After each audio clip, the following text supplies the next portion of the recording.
దాశరథి కరుణాపయోనిధి. రాముడు ఘోరపాతక విరాముడు, రాముడు ఘోరపాతక విరాముడు, సద్గుణ కల్పవల్లికా రాముడు,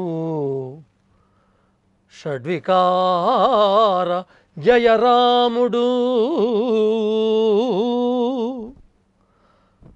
సాధు జనావన వ్రతోద్దాముడు,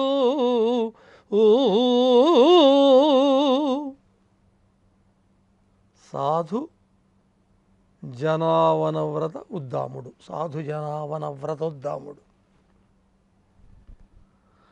రాముడే పరమదైవము మాకని మీ అడుంగు కెందామరలే భజించదను, మీ అడుంగు కెందామరలే భజించదను. దాశరథి కరుణాపయోనిధి.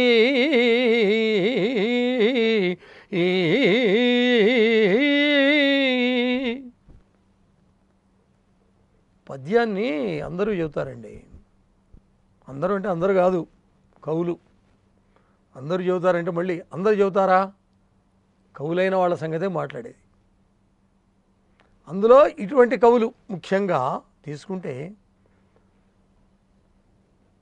ఊహించి చెప్పడం వేరు, దర్శించి చెప్పడం వేరు. అలాగే మనకు కూడా ఒక పద్యం చదివినప్పుడు కానీ విన్నప్పుడు కానీ అక్కడ దృశ్య సాక్షాత్కారం కావాలి. కాలేదు అంటే మన పాపం. అందుకనే ముఖ్యంగా సంగీతం పాట పాడినప్పుడు, పద్యం పాడినప్పుడు ఆ రాగమేంట కాదు, ఆ రాగముతో పాటు ఎవరిని గురించి చెప్తున్నాడు ఏమిటి. అందుకనే మహానుభావుడు త్యాగరాజు చాలా గొప్ప మాట అన్నాడండి. సంగీత జ్ఞానము భక్తి వినా సన్మార్గము కలదే ఓ మనసా. మనస్సును మనస్సు కవి అని ఒక ఆయన ఉండేవాడుగా, ఆత్రేయ గారు. మనస్సు కవి, మనస్సు కవి. గొప్పవాళ్ళు మనస్సుతో మాట్లాడతారు, వాళ్ళ ఎవరితో అయినా మాట్లాడగలరు, భగవంతుడితో మాట్లాడతారు, వాళ్ళల్లో వాళ్ళే మాట్లాడుకుంటారు. ఇక్కడ రాముని యొక్క గొప్పతనాన్ని, రాముడు మళ్ళీ కృష్ణుడప్పుడు మరి కృష్ణ కర్ణామృతము, శివుని గురించి శివుడు అంటే దైవము యొక్క ప్రసక్తి వచ్చినప్పుడు విధిగా కవులందరూ కూడా వాళ్ళ అభీష్ట దైవాలని చెప్పేటప్పుడు ఏం చేస్తారు? ఒక మంచి ఉన్నతమైనటువంటి ఏమంటాం, ఒక హిమాలయోన్నతం అంటాం చూడండి, అలా తీసుకెళ్తారు. అలా తీసుకెళ్ళటంలో ఉద్దేశం కూడా ఒకటి ఉంది. అప్పుడే వాళ్ళకు తృప్తి.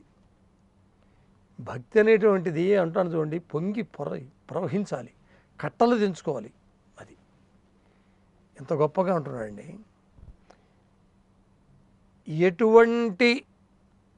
ఎంత ఘోరమైనటువంటి పాతకములనైనా కూడా పోగొట్టగలిగినటువంటి వాడు మహానుభావుడు రామచంద్రుడు.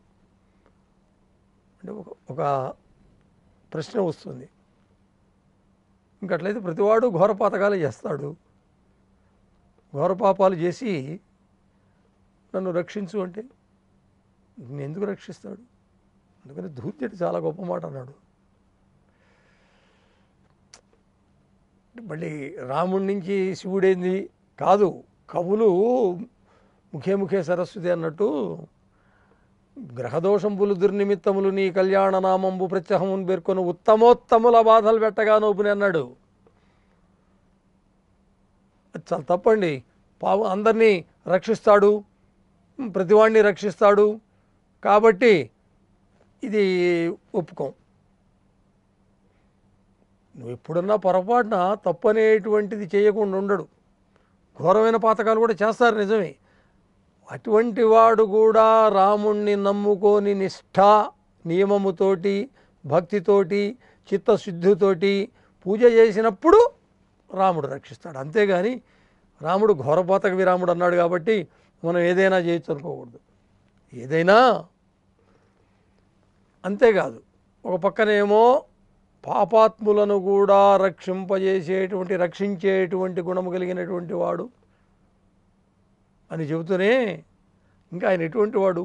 సద్గుణ కల్పవల్లికా రాముడు. గుణాలండి, సద్గుణములు. ఇప్పుడు చిన్నప్పటి నుంచే కొన్ని అలవడతాయి పెద్దల ఎడల. ప్రహ్లాదుడు, మళ్ళీ పోతన గారు. ఇప్పుడు లలిత మర్యాద కలితుడు అంటాడుగా ప్రహ్లాదుని గురించి. మర్యాద కలితుడు. కొంతమంది చూడండి, తల్లిదండ్రులు ఎవరన్నా పెద్దవాళ్ళు వేస్తే నాన్న దండం పెట్టు, గురువుగారికి ఆశీస్సు తీసుకో. ఇవన్నీ ఏమిటి? సంప్రదాయం, పద్ధతి.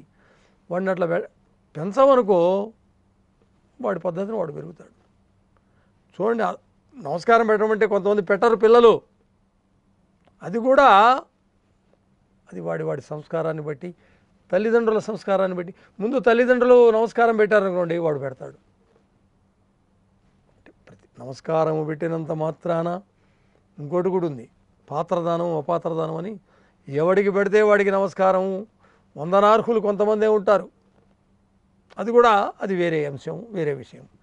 సద్గుణ కల్పవల్లికారాముడు. ఎవడైతే మరి సద్గుణములతోటి వెలుగుతుంటాడో, ప్రకాశిస్తుంటాడో, భాషిస్తుంటాడో, లోకము చేత భూషింపబడుతుంటాడో, అటువంటి వాళ్ళలో అగ్రగణ్యుడు మన రామచంద్రుడు. తర్వాత మాట చూడండి, ఇది చాలా కష్టం. అందుకనే ఇన్ని గ్రంథాలున్నా ఆది కవి వాల్మీకి అయినాడు. ఆది కావ్యము సృష్టిలో రామాయణం అయిపోయింది. ఏముందండి రామాయణంలో? ఏదో వేమన తెలివి లేనివాడు దేవుడు ఎట్లా అయ్యారా అన్నాడు కదా, ఆవేశంలో అంటాం. రామాయణములో లేనిదేముందండి? అసలు రామాయణములో సర్వము ఉన్నది.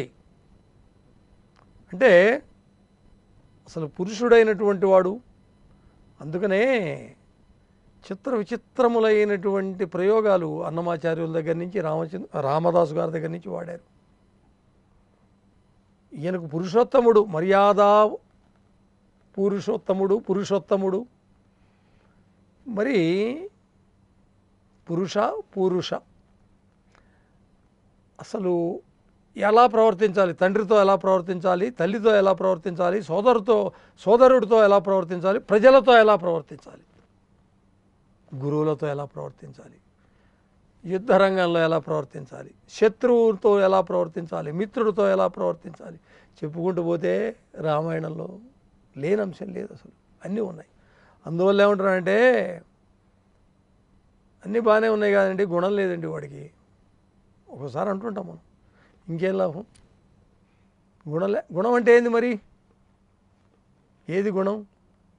అవగుణము, సుగుణము, దుర్గుణము, మళ్ళీ నిర్గుణము, నిర్గుణుడు, సగుణుడు. ఆ మాటలు వేరు, భగవంతుడి పరంగా చెప్పే మాటలు వేరు. షడ్వికార జయరాముడు. ఎంత గొప్పవాడికైనా వికారాలనేటువంటివి ఈ దేహం వచ్చిన తర్వాత, ఈ కళ్ళు వచ్చిన తర్వాత, మరి ఈ తిండి తింటున్న తర్వాత, ఈ శరీరము పోషిస్తున్నాగా, మరి కొన్ని వికారాలు ఉంటాయి.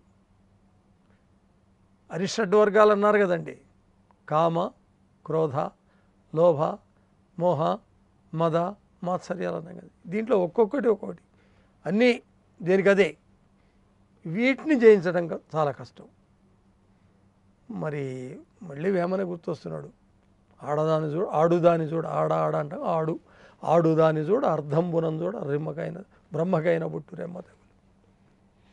సరే, స్త్రీ పరంగా ధూర్జటి చెప్పినట్టు ఎవడు చెప్పలేదనుకోండి. అమర స్త్రీల రమించనం జడదు మోహం వింతయన్ బ్రహ్మపట్టము సిద్ధించిన ఆసదేరదు. అందువల్ల షడ్వికార జయరాముడు. ఆ వికారాలన్నిటినీ కూడా జయించగలిగినటువంటి, ఇది ఎప్పుడు సాధ్యమవుతుందండి? ఎవరికి సాధ్యమవుతుందండి? అందరికీ సాధ్యం కాదు. మరి గొప్ప వాళ్ళే. ఋషేశ్వరుడు కూడా ఏమైనా తక్కువవాడా? ఋషిశృంగుడు ఏమన్నా తక్కువ వాడా? పోనీ సృష్టికి ప్రతి సృష్టి చేసినటువంటి విశ్వామిత్రుడు ఏమన్నా తక్కువ వాడా? పోనీ వీళ్ళ భాషలోనే వీళ్ళ విశిష్టాద్వైతము, వీళ్ళ విశిష్టాద్వైతం ఏంది, మన విశిష్టాద్వైతము. పోనీ విశిష్టాద్వైతము మహాభక్తుడు విప్రనారాయణుడు దేవదేవానం అంటే దేవదేవి అన్నాడు. కాబట్టి ఆ వికారాలను జయించాలంటే భగవంతుడు కూడా పరీక్షలు పెడుతుంటాడు. ఆ పరీక్షలు స్త్రీగతమైనటువంటి కొన్ని ఉంటాయి. తర్వాత మామూలుగా భక్తులకు రకరకాలైన పరీక్షలు పెడతాయి. ఇప్పుడు ప్రహ్లాదుడికి అన్ని బాధలండి. కొండల మించి తోయటం ఏంటండి, ఏనుగుల చేత తొక్కించడం ఏంటండి, పాముల చేత కనిపించడం ఏంటండి, కొరడాలతో కొట్టించడం ఏంటండి? ఇవన్నీ నిజంగా జరిగినాయా అండి? మనం చూసామా అండి? అంటే సమాజానికి కవి అనేటువంటి వాడు ఇటువంటివి చెప్పాలి. నాయనలారా మీరేం భయపడొద్దు, ఏమోనండి కాల ప్రకారంగా మేము నడుచుకుంటున్నాం, ఇప్పుడు ఇట్లా ఉంటే ఏముందండి. కాదు నాయన, భగవంతుడు అనేటువంటి వాడు ఉంటాడు, భక్తజన రక్షకుడు. మీరు ఏ అవతారాలను చూసుకోండి, ఏ విధంగా భక్తుల్ని రక్షిస్తున్నాడో, పోషిస్తున్నాడో, పాలిస్తున్నాడో మీరు చూసుకోండి. మనస్సుతోటి ఆ మనస్సును కేంద్రీకరించి నువ్వు భగవంతుడి మీద కనుక ధ్యానం చేస్తే, అందుకనే వాడు వెన్నెల కంటే జక్కన్న మనసే మూలము నీదు భక్తునకు కృష్ణ దేవకీ నందన మోక్షార్హమౌ మనసే మూలం. మళ్ళీ మనసే మూలం అంటే ఇప్పుడు మనస్సు లేకుండా త్యాగరాజు గారు కూడా చాలా గొప్పగా చెప్పాడు, మనసు నిల్ప చాలా కష్టము. హిందువుల రాగం అనుకుంటాను, మనసు నిల్ప చాలా కష్టం. ఆ మనసును నిలపాలి. మరి అంటే మళ్ళీ దీనికి యోగాలు, కుండలిని యోగము, ఇది అందరికీ సాధ్యమయ్యేది కాదు.